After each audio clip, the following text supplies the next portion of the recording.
അംഗങ്ങൾക്ക് തിരിച്ചടി. Employees provident fund organisation 2025-26 provident fund നിക്ഷേപങ്ങളുടെ പലിശ നിരക്ക് കുറച്ചേക്കും. മാർച്ച് ആദ്യവാരത്തിൽ ഇതുമായി ബന്ധപ്പെട്ട് അന്തിമ പ്രഖ്യാപനം ഉണ്ടാകും.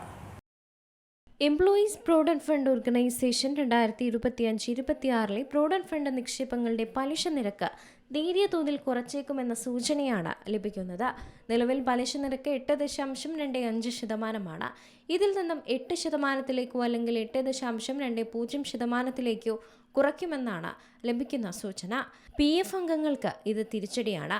മാർച്ച് ആദ്യവാരത്തിൽ ഇതുമായി ബന്ധപ്പെട്ടൊരു അന്തിമ പ്രഖ്യാപനം ഉണ്ടാകുമെന്നുള്ള പ്രതീക്ഷയാണ്.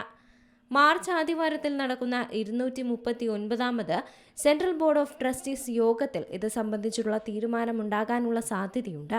CBT അംഗീകരിച്ചു കഴിഞ്ഞാൽ പലിശ നിരക്ക് ധനകാര്യ മന്ത്രാലയവും അംഗീകരിക്കും.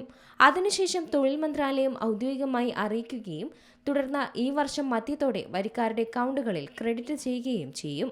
അതേസമയം ഈ വർഷം പശ്ചിമ ബംഗാൾ, തമിഴ്നാട്, അസം, കേരളം, പുതുച്ചേരി എന്നിവിടങ്ങളിലെ തിരഞ്ഞെടുപ്പുകൾ ഉൾപ്പെടെയുള്ള രാഷ്ട്രീയ സമ്മർദ്ദങ്ങൾ തുടർച്ചയായി 3ാം വർഷവും തൽസ്ഥിതി നിലനിർത്താൻ ബോർഡിനെ നിർബന്ധിതരാക്കിയേക്കുമെന്നാണ് ഒരു വിഭാഗം പറയുന്നത്.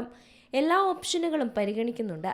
പക്ഷേ പ്രധാനമന്ത്രി വികസിത് ഭാരത് റോസ്ഗർ യോജന പ്രകാരം കൂടുതൽ ആളുകൾ EPFOയിൽ ചേരുന്നതിനാൽ EPFOയിൽ മിനിമം ബഫർ നിലനിർത്തുന്നതിനായി കൂടുതൽ ആളുകൾക്ക് പേ ഔട്ടിനുള്ള നിരക്കുകൾ ചെറുതായി കുറയുമെന്ന് പ്രതീക്ഷിക്കുന്നുവെന്നാണ് മാധ്യമങ്ങളടക്കം പറയുന്നത്. ഇതുവരെയുള്ള നിക്ഷേപങ്ങളുടെ വരുമാനത്തെ അടിസ്ഥാനമാക്കി ഈ സാമ്പത്തിക വർഷത്തെ EPFO നിക്ഷേപങ്ങളുടെ പലിശ നിരക്ക് കണക്കാക്കുന്നതിനും CBDയുടെ പരിഗണനയ്ക്കായി ശുപാർശ ചെയ്യുന്നതിനുമായി EPFOയുടെ ധനകാര്യ നിക്ഷേപ ഓഡിറ്റ് കമ്മിറ്റി അഥവാ FIC ഫെബ്രുവരി അവസാന വാരത്തിൽ യോഗവും ചേരും. News desk C Malayalam news. ഏറ്റവും പുതിയ വാർത്തകളും വിശേഷങ്ങളും വിരൽ തുമ്പിലറിയാൻ സി മലയാളം ന്യൂസ് എല്ലാ ഡിജിറ്റൽ പ്ലാറ്റ്ഫോമുകളിലും ലഭ്യം.